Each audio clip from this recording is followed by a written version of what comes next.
Hi, இது உங்கள் empty encyclopedia. நான் உங்கள் எம்டி. இன்னைக்கு இயற்கை மருத்துவ குறிப்புகள் ஷார்ட்டாக பார்க்கலாம்.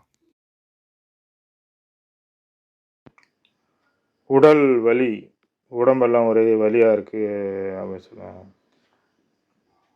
சாம்பிராணி, மஞ்சள் இதெல்லாம் துளி துளி எடுத்து சர்க்கரையோடு போட்டு கஷாயமாக்கி அதோட பாலும் வெல்லமும் சேர்த்து குடிச்சிட்டு வந்தீங்கன்னாக்கா இந்த மாதிரி உடம்புகள்லாம் வலியாக இருக்கிறது குறையும்.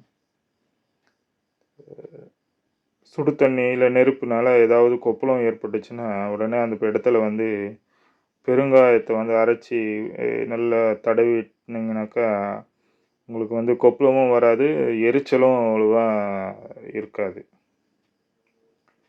நரம்புகள்லாம் நல்லா ஸ்ட்ராங்காக ஆகணும்னாக்கா ஒன்றும் இல்லை, பெரிய செய்முறையெல்லாம் இல்லை.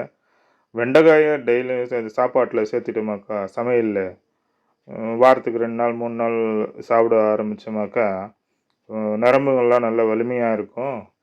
அதோட நல்ல ஞாபக சக்தியும் உருவாகும்.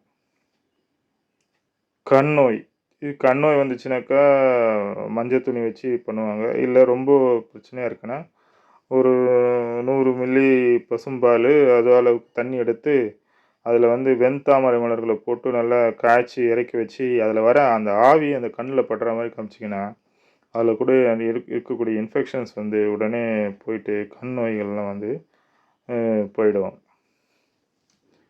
ஏன்னா இதய நோய் இருக்கிறவங்களுக்கு ஒரு சிறந்த இது என்னன்னாக்கா, திராட்சை, காஞ்ச திராட்சை நம்ம வாங்கிட்டு வச்சு சாப்பிட்றோம் இல்லையா, அந்த காய்ஞ்ச திராட்சையை கொஞ்சம் வெது வெதுப்பான தண்ணியில் ஒரு அரை மணி நேரம் ஊற வச்சுட்டு அந்த தண்ணியை காலையில் குடிச்சிங்கனாக்கா அதுவும் இதயத்துக்கு பலம் சேர்த்து உங்களுடைய இதய நோயை மெதுவாக நீக்கும்.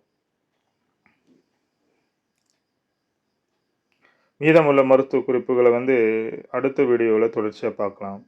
உங்கள் தொடர்ச்சியான ஆதரவுக்கு மிகவும் நன்றி.